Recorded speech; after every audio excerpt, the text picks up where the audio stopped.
Hi everyone, welcome back to Jungleworks. So today we have Summer with us. So we are going to talk on topic side hustle. And as you know, the session is going on, and we thought that it's best time to talk about side hustles. So Summer, it's on to you. Hi everyone, thanks Riya.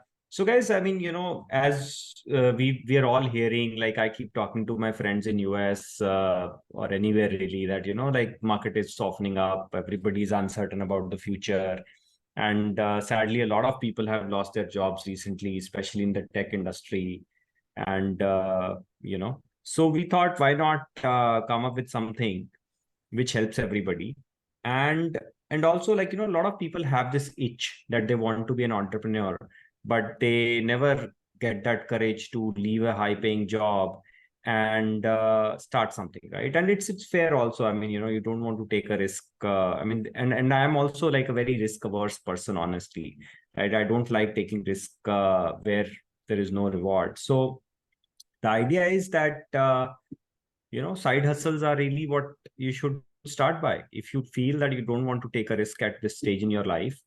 And we have put together a list of things which are some things, business models that can be started with almost zero investment.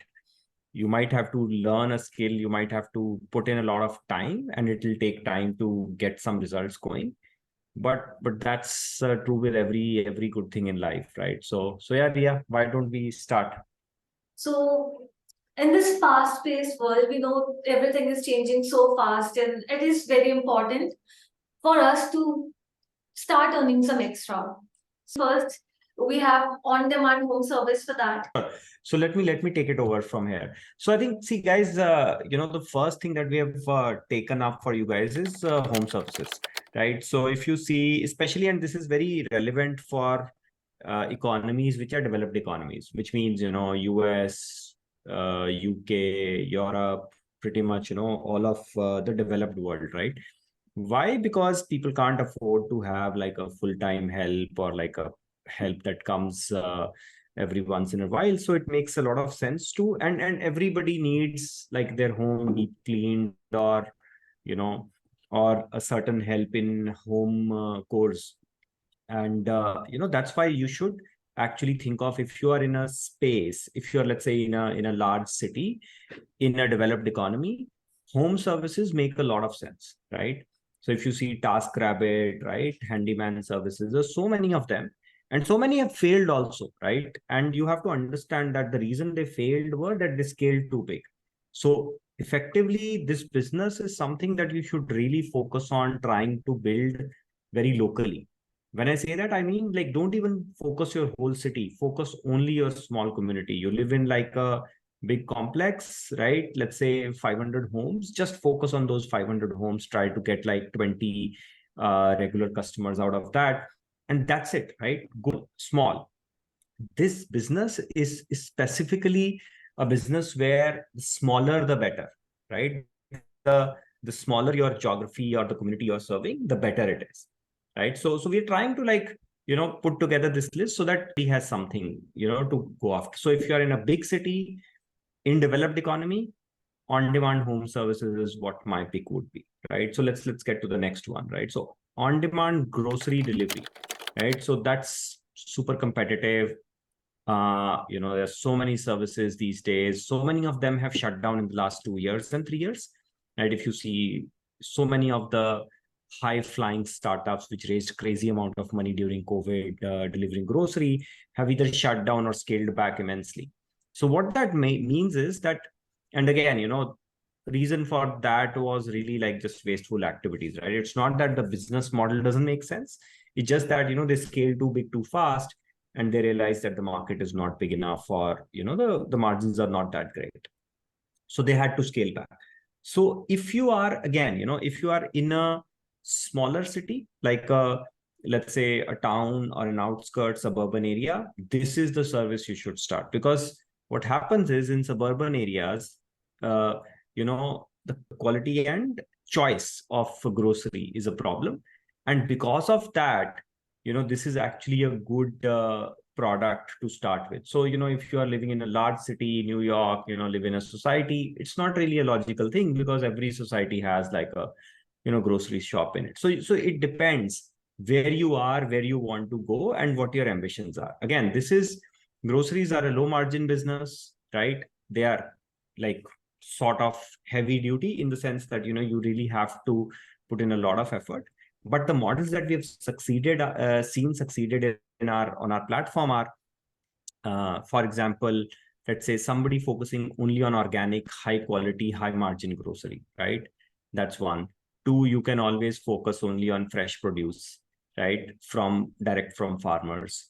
Or three, you can focus on, seafood, meats, something which is slightly higher margin, slightly higher ticket size, and people have a little bit of a effort in doing or going out of the way to get that, right? Meat, especially seafood, especially, make a lot of sense, and people might want to pay for that extra convenience that you're getting. Start with a small niche, see how it's going, and go big, right? And again, the theme that you'll see in our approach always is start small, focus on unit economics, be sustainable first, and then grow, rather than starting to burn a lot of money and thinking about economics and sustainability later.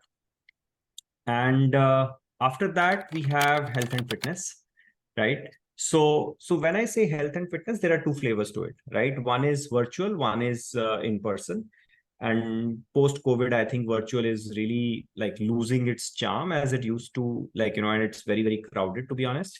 So I would say, but at the same time, in person health and fitness coaching is actually all the rage right now. So what I mean by that is, like, pick a small niche, Zumba, yoga, Pilates, there's so many of these fitness trends. Pick one, whichever you like, right? And find your tribe around that, right?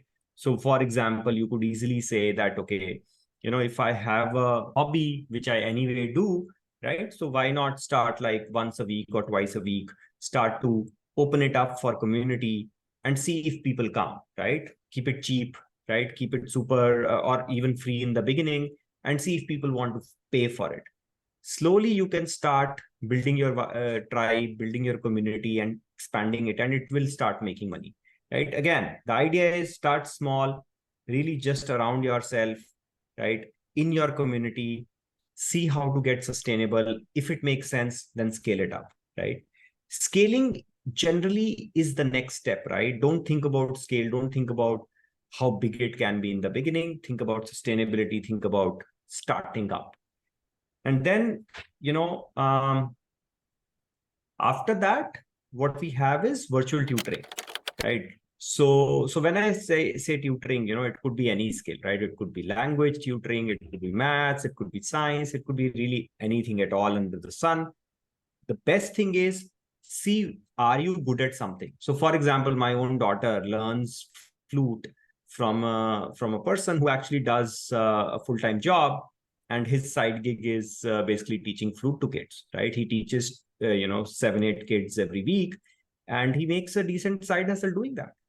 And there are a lot of people who have turned their hobby into a side hustle, and that's what I would suggest, right? I mean, rather than saying, okay, I have to like pick something which is very in demand. Pick something that you just have a knack at, right? Pick something that you like as a hobby, so that it's not a super intense effort to do it, right? You would anyway want to do it because you like to do it, not because you want to make money from it. Again, start small, start in your community, build a small audience, and then go from there.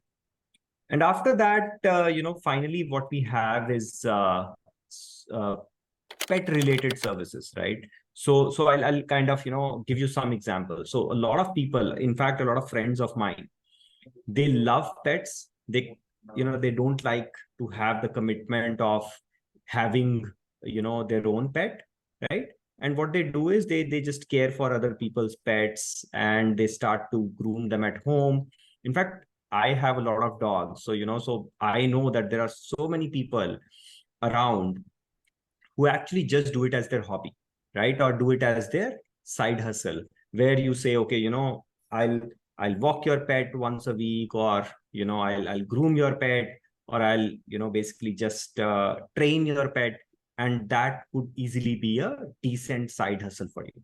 Again, this makes more sense in like developed economies where people don't have time to take out their pets and stuff.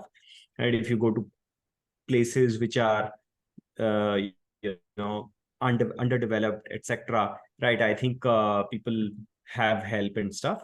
So if you are, let's say, from and last few I didn't mention what places make sense. So if you are from a developing economy like India, Southeast Asia, Africa, LATAM, a lot of places where the labor rates per hour rates are lower, I think on-demand virtual tutoring, right, health and fitness coaching, they make much more sense, because then you can have that arbitrage baked into the service offering that you have. So I think that's kind of where we are, and I wanted to just kind of give you a little bit of sense of how to start. And again, if you have any specific questions about it, write in the comments or reach out to us. We have a platform at jungleworks.com, which is not all of them, but we cover a few uh, of these models. And the idea is that we want to make it easy for entrepreneurs to get started and get going. Right. So yeah, if you have any questions, feel free to write it in comments, and I'm happy to talk about it or, answer that. And if you want me to talk about anything, just again, please mention it in comments. So thanks a lot. Bye bye.